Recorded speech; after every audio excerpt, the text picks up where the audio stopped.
and welcome to Preemie Chats, a space where we connect, learn, and share stories about the world of prematurity. I'm Fabiana Bacchini, a proud Preemie parent and Executive Director of the Canadian Premature Babies Foundation, as known as CPBF, and I'm so honored to be your host today. Preemie Chats is brought to you by CPBF, a parent-led charitable organization dedicated to supporting families, advocating for the needs of premature babies, and providing the latest information and resources to help parents and caregivers navigate this journey. Whether you're a parent, healthcare professional, a researcher, or someone interested in understanding more about preterm birth, you are in the right place. Together, we are building a supportive community where stories are shared, questions are answered, new evidence is explored, and no one feels alone. Be sure to visit our website, canadianpreemies.org, where you'll find helpful resources, our latest projects, and most importantly, a community of people who wants to see our little babies thrive. If you're watching live, join the conversation, share your questions and comments in the chat, and we address them during our program. If you're watching a recorded session, you can still connect with us through our website. It is through meaningful discussions like this one that we can advance practice and learn together. So let us know where you're watching from. We'd love to hear from you. And today we are going to talk about advancing parental presence in the NICU through collaboration and advocacy. We will have a powerful conversation on advancing continuous and uninterrupted parental presence in the NICU. In this session, Keira Sorrells, Executive Director of the NICU Parent Network, will share the work of a dedicated group of healthcare and family partners who came together to develop a position paper advocating for this vital issue. She will also introduce the companion document, the NICU Babies Bill of Rights, and discuss how collaboration is key to amplifying the voice of NICU families and driving meaningful change. And I have here joining us live from Georgetown, Indiana, Keira, who is the founder and executive director of the NICU Parent Network, the only US-based collaborative of NICU support organizations representing 45 organizations across 28 states. As the mother of triplets born at 25 weeks, including the loss of one at 40 months, Keira's personal journey fuels her passion for systemic change in maternal infant health. She believes parents are the ultimate experts in their babies and advocates for their voices to shape policies, research, and practices. She serves as the family partner co-chair of the Family Center Care Task Force and advises research to bridge the gap between clinical research and families' lived experiences.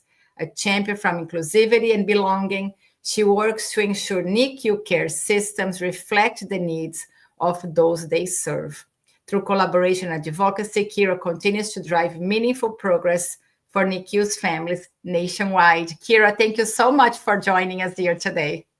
Oh, thank you so much for having me, Fabiana. I'm so happy to be here. It's been a very long time since we've been planning this session, and I was going to bring a presentation and I already pressed the wrong button. But it's been a long time since we started planning this, and I'm so grateful that you took the time today to share the incredible work you are doing. And for all of you watching us, this work that Keira is doing is in the United States, but is applicable to any country around the world. So Keira, I will let you share your presentation, talk about your work, and at the end of your presentation, you have a time for a Q&A. So all of you watching us live, please do send your questions and your comments, and you're going to try to address them at the end. Keira, the floor is yours. Thank you, Fabi. I appreciate it. Well, hello, everybody. Again, thank you so much for having me. As Fabiana said, I am the mother of triplets who were born at 25 weeks.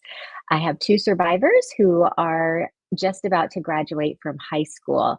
And it really was these experiences from infertility to high-risk pregnancy, the NICU stay, and the loss of one of my triplets that fueled my desire to bring other parents together And so that is kind of how the NICU Parent Network first began.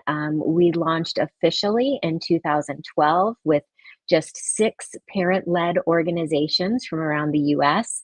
And now this slide is actually already old, and I only updated it a month ago. We actually have 45 parent-led organizations now. What makes this collaborative so unique is that each and every one of these organizations, they're either charitable organizations, they're small businesses, they're authors, they're advocates, but they have actively taken their experience as NICU families, NICU parents, and bereaved parents, and have transformed that into much needed services, supports, resources, education, and advocacy efforts for current NICU families and bereaved families. Collectively, they have over 28 different services that these organizations provide. Some of them are located in a hospital, providing that bedside peer-to-peer support. Some provide support services virtually through online support groups or texting, phone conversations. Some have written books. Some provide digital education through podcasts and webinars. Others are very focused in advancing research for disease areas specific to necrotizing enterocolitis and HIE. I mean, it really is an incredible group of passionate families who are leading these organizations, just like Fabiana and her leadership with the Canadian Premature Babies Foundation. So over the years, we have come together for a couple of reasons. Initially, it was to connect these wonderful, passionate advocates, because we all know that the needs of NICU and bereaved families are so great. There is not one organization that is going to be able to serve all the needs of all the families and do it well. But when we can create a network that of trusted colleagues, then we can all do our jobs better. So that was pillar number one, that collaboration amongst these NICU parent leaders. Pillar number two is to advance and amplify the voices, experiences, and perspectives of NICU families in clinical settings, in product development, in research. All too often, we see things that are developed that either is for our NICU babies' care or for parents, and yet parents have not been involved in the development of these practices, these policies, these education materials from the beginning. And that is something that we continue to advocate for. We continue to partner with research teams, product companies, academics. I mean, the list goes on. There are so many important people that are involved in the care and treatment of NICU babies and families, and we all have an important role to play. One of our first efforts in elevating the NICU parent voice was the creation of the NICU Babies Bill of Rights. This is something we initially started in 2014. We went through an update in 2020 and then again in 2024 to make sure that the language and the practices are congruent with current practices and current language. We want to make sure that these rights really are the things that are most essential to families. It is written from the perspective of the baby. It is written in a way that helps to bridge and to really strengthen the bond between the family and the baby, as well as the partnership between the family and the care team, because we all have to work in this together to ensure the best possible outcomes. So with that QR code, you are welcome to scan that QR code and get a copy for yourself. One thing that we are really excited about that literally just happened about a week ago is we have two Congressman, Congressman Morgan McGarvey in Kentucky and Congresswoman Erin Huchin in the state of Indiana. They just filed a federal resolution in the United States Congress to recognize the importance of a NICU Babies Bill of Rights, which is an incredible advancement in terms of advocacy for us to really put the voice of the NICU parent and the NICU baby on such a high level. And we just could not be more thrilled with their efforts to co-sponsor such an important resolution. We'll be following up this resolution with an advocacy day in July, where we will be inviting anyone who wants to help us advance this resolution to Capitol Hill in Washington, D.C. So we will have information on that very soon. So what I wanted to focus on primarily was the development of a position paper. So by definition, a position paper is a written statement from an organization that discusses a contemporary clinical problem and suggests an established and agreed upon approach to this problem by the organization.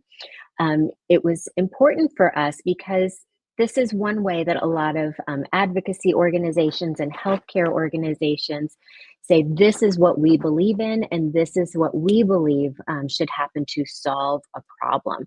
So it's a way to kind of bring together a consensus that will provide kind of generalized information that can be independent from regional expertise, technology, and local practice. So, sorry, I don't know if you hear that. There's a huge thunderstorm going on here. Hopefully I don't lose my connection.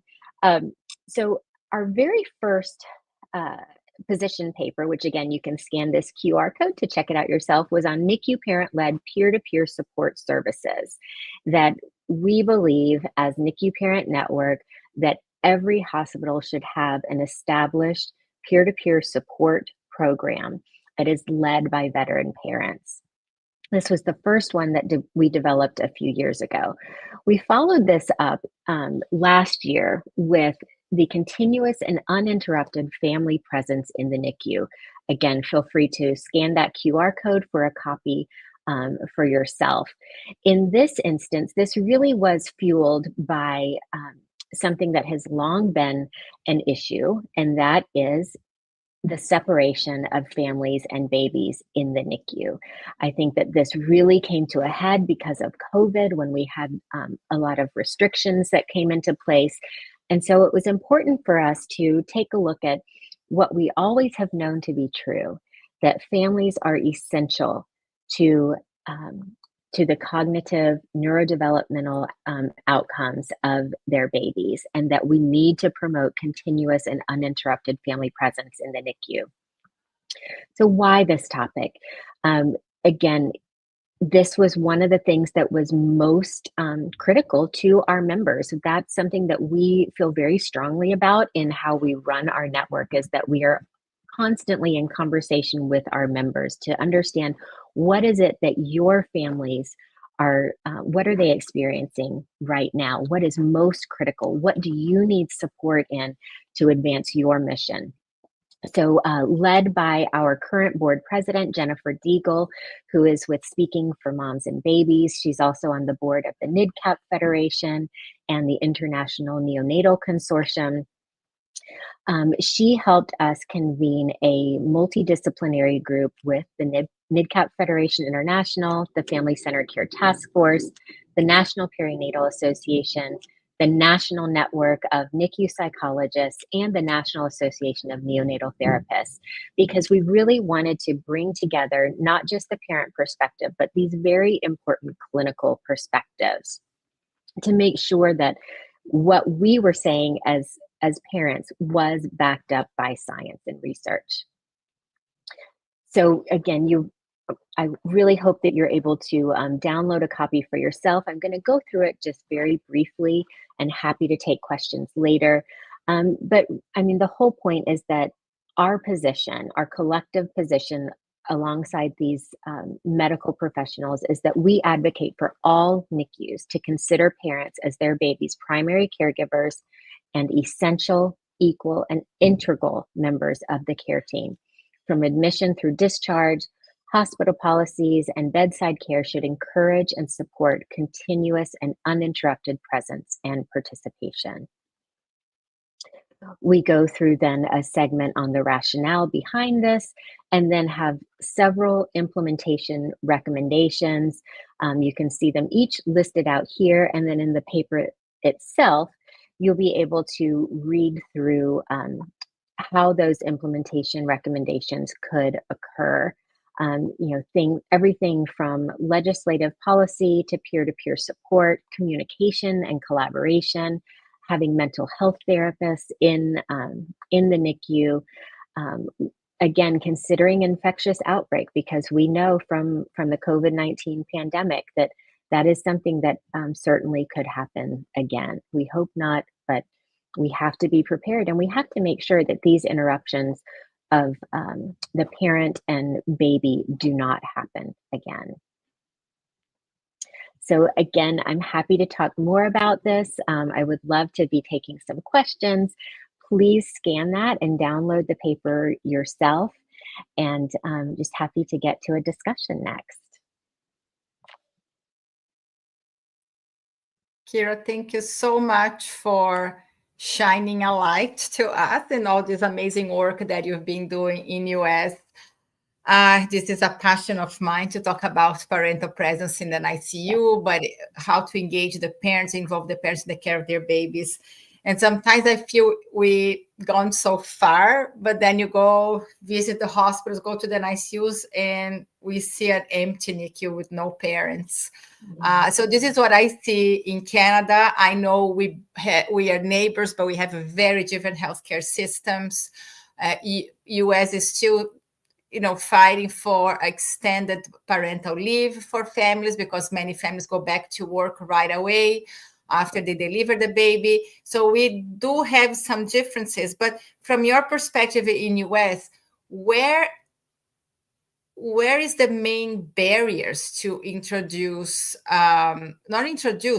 establish, I say, like, uninterrupted family presence in the NICU? Is it at a hospital policy level? It is because of not having a parental leave. What is your experience in US with that? Yeah, so you're absolutely right. The United States has no federal parental leave mandate at all, which is tragic. Unfortunately, we have so many parents who have to choose between visiting their baby in the NICU or putting food on the table, because there are no mandates for our families. And to me, I think that is the biggest barrier for these families, is actually being able to make it possible for them to be in the hospital, to get to the hospital. We have over 400 NICUs in the United States. And in some of these cases, families have to travel many hours just to be at their baby's bedside. For instance, I lived in Mississippi for a number of years, and there was one children's hospital for the entire state, which also meant that a lot of neighboring states would have to transfer their babies to our children's hospital. And if you have to go back to work, you can't be there. Mm-hmm. And I think that really is one of the biggest barriers that we see here in the United States. We've been advocating for paid family leave. It's one of our top advocacy issues. We're now looking at some state level advocacy efforts, because we do have good things happening where there are those state level mandates that are starting to be developed, but it is an upward battle. Yes, well, we hear from many other countries. Like in Canada, we only have this for about, I think, 12 years, 10 years. But mm-hmm. We always had a parental leave, but CPBF advocated a long time ago to have an extended parental leave to start counting from the time baby goes home, the discharge date. And we still have some gaps in the system. Mm-hmm. But it is a federal law, which makes things so much easier, because advocate state by state for you, it's a lot of states, right? Like yes, for Canada, yes. We don't have, when you do provincial advocacy, we have a lot of provinces, but obviously nothing compared to what you have in US. But I do hope there is, with all this advocacy, the Family Center Care Task Force, you can go a little bit further in this advocacy to make sure parents are there, because at the end of the day, for us, it's all about the babies, the outcome for the babies, but for the system, it's how much they are saving. Right. And if they think about the long term, and when we are there for those many months that our babies spend in ICU versus our long-term impact on the healthcare system, they should look into the social aspect, the economic aspect of it. They'll be saving some dollars to the system. But anyway, this is a whole other discussion. No, absolutely. Another time. But I want to break down a little bit of the position paper, because you have so many interesting points on the position paper. How did you choose each point? And I just wonder if you can share a little bit about some of the key pieces of this position paper to highlight the main points and maybe points that other places could learn from and use the position paper. Yes, absolutely. And that is absolutely what we want, is for people to use it to help them with their own policies, with when they're working with hospitals. We want them to really look at parents as an essential component, not just of the care team, but also as part of the hospital system, to be a part of these committees that develop policies. One of the things that we talk about is that hospital policy development. So establishing clear policies that prioritize parental or primary caregiver presence, integration, collaboration, that expectations, rights, and responsibilities are outlined both of families and the healthcare professionals, and that family partners, so those that have lived experience, are a part of the creation and the development from the beginning. I mean, you and I were just talking the other day about receiving, something that had already been developed without our input, and yet it was something that was going to be presented to families. And wouldn't they have saved a lot more time and money if they had asked us from the beginning, right? The other thing is that we have to make sure that these parental and primary caregiver presence policies are flexible, that parents have different needs and different schedules. So these accommodations should include, in our opinion, unrestricted presence at the bedside, both day and night, that we have transportation assistance, that we have access to housing for families who live far from the hospital, and that for the safety and privacy of all infants, that we understand that parental access may need to be interrupted under certain circumstances, but that those instances would be minimized and explicitly communicated to parents upon admission, and then reiterated throughout hospitalization. So those are just a couple of the points that we make throughout the position paper. I would say, I just want to say one more thing is the importance of mental health support in the hospital. We don't have enough NICU psychologists yet, but we hope that over time that will be just a standard of, that is one of the NICU care team members is a NICU psychologist. Oh my God. And that is, we all know how important it is and the impact on mental health. And when the trauma in the NICU is happening, parents might not even be aware that they are going through a trauma. You're just on that fight or flight mode. But it's when you go home and you spend maybe a few weeks, a few months at home, that you realize, oh, what just happened, right? And then you have to process that trauma and seek help. But if you get the help from the get-go, maybe we develop some strategies, some better ways to cope with that, and start addressing the emotions as they are happening. And I feel, because we also don't have the same in Canada, in families who have extreme preterm babies, they might be assigned a social worker for the time they are in the NICU. I was very lucky because I was in a big NICU and my twins were born, and I had a social worker with me the whole time that I was there, because I lost one twin. And because Gabriel was born at 26 weeks. But if he had been born at 30 weeks, it would be a completely different story. I wouldn't have been assigned a social worker, which is like they don't have resource for all families, right? So what is the criteria in each hospital? They have their different criteria, which resource they can offer. But we as a parent organization, we understand the importance of have mental health support and peer support, because you also mentioned you had your first position paper talking about peer support, that we know is so important to share the road with somebody who been through our path and made it to the other side, and just hold your hand, and you don't have to explain anything. You're just there sometimes, right? Being that person. Yes, absolutely. It is peer-to-peer support.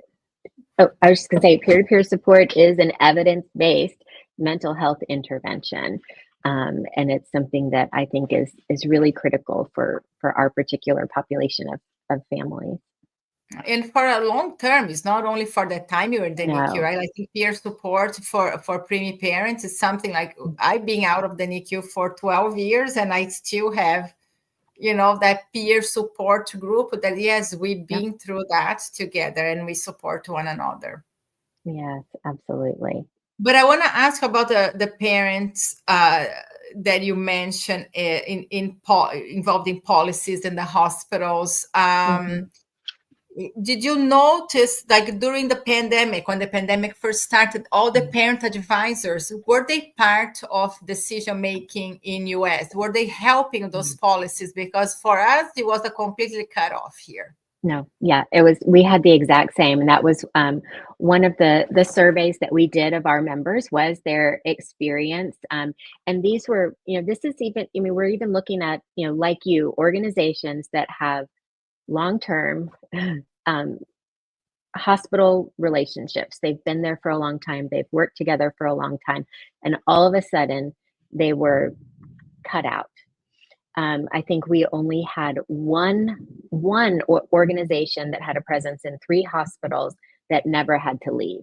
That they continued, they were a part of the communications, they were a part of the supports, but only one that we were aware of in our network. And I feel like that was a huge missed opportunity, that parents, just like you and I were talking about earlier, there is an understanding of how to communicate to a parent who is experiencing trauma that is not learned in medical school, that is not learned in the nursing curriculum. And so it's important that we utilize these parents that are leaders, that are professional NICU parent leaders, to be able to help communicate these policy changes. Why are they happening? What's happening next? And that just wasn't done. I know that in the beginning that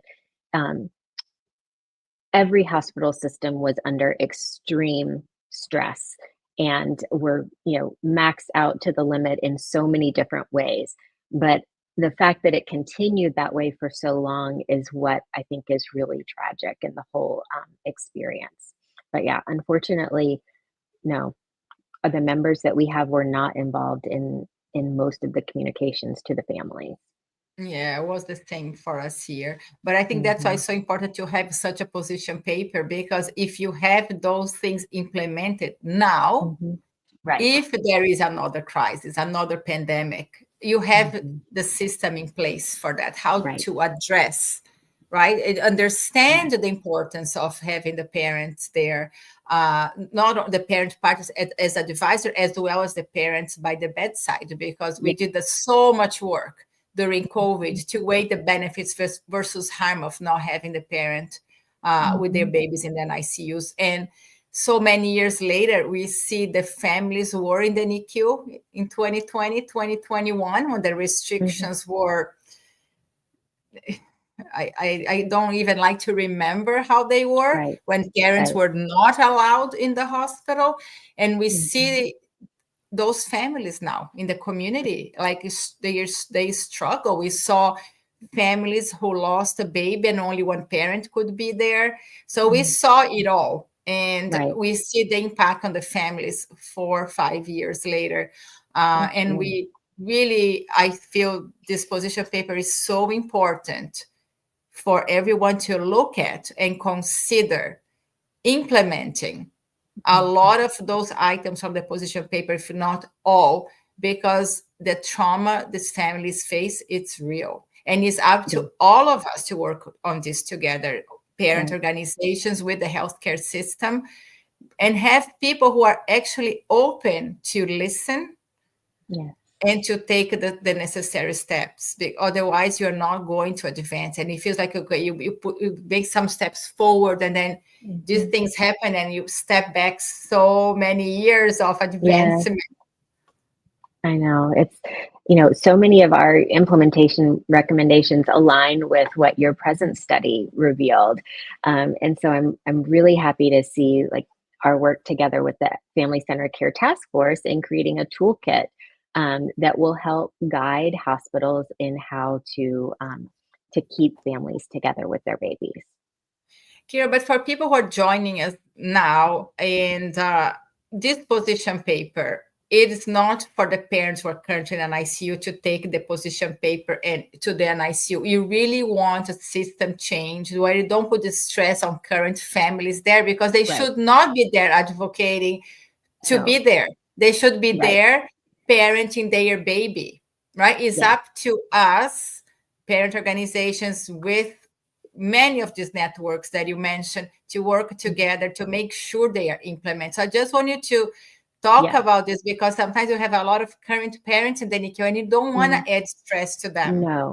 No, absolutely not. No, this is for the parents who have been through the experience already and have that desire to advocate for, to partner with, perhaps be a part of family advisory councils in their NICU to help make those changes, whether they have an organization or not. We need the families that have the lived experience, have had the time to heal from the experience, and can really bring that expertise to the table. It's vital. Absolutely. Keira, so now what is next with this position paper? You launched the position paper, is on your website, people can download, but what is your next step as an organization? So our next step is to really up the dissemination of it, to get it out there to as many NICUs as possible, as many healthcare organizations as possible, and to have this really, in companion with our NICU Babies Bill of Rights and the federal advocacy that we're doing, that they really do go hand in hand. Absolutely. And again, congratulations, because this is a huge step for you as an organization, as a leader of an organization in such a big country with so many issues. And I'm so happy and proud of your work. It's amazing. And what I love the most is when we all work together as parent organizations, that we are able to celebrate each other, because we know the struggles to, get to that level. It is hard work. Yes, absolutely. We certainly didn't get there by ourselves. That is for sure.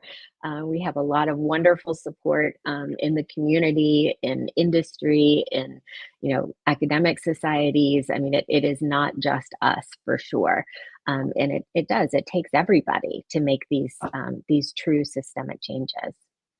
Absolutely. So I'm going to share here your website. So for all of you who want to download the Bill of Rights and also the position paper, it is available at the NICU Parent Network.org. Keira, I want to thank you so much for being here today. I absolutely love the work that you do. I love working with you and learn from you. And I feel that we're much stronger working together and raise our voice together. Absolutely. I mean, just like I said in the beginning, there is no one organization that can do it all and do it well. We have to work together for the benefit of all families. Absolutely. I'm so glad to know you. Thank you so much for having me. Amazing. Thank you so much for being here with us today. And to all of you watching us live, thank you for joining this episode of Preemie Chats. If you missed part of this session and want to revisit it, you can find this episode and all past episodes on our YouTube channel, channel and website, which is the CanadianPreemies.org. I'll share the link here. While you are there, explore the many resources and support options we offer to help families on their journey. As a charitable organization, CPBF relies on the generous support of people like you. Your donations allow us to continue empowering families of premature babies every step of the way. Together, we can create a brighter future for all preemies and their families. Thank you for being part of this amazing community. We'll see you again next Friday, 1 p.m. Eastern Time, for another live episode of the Preemie Chats. Stay well.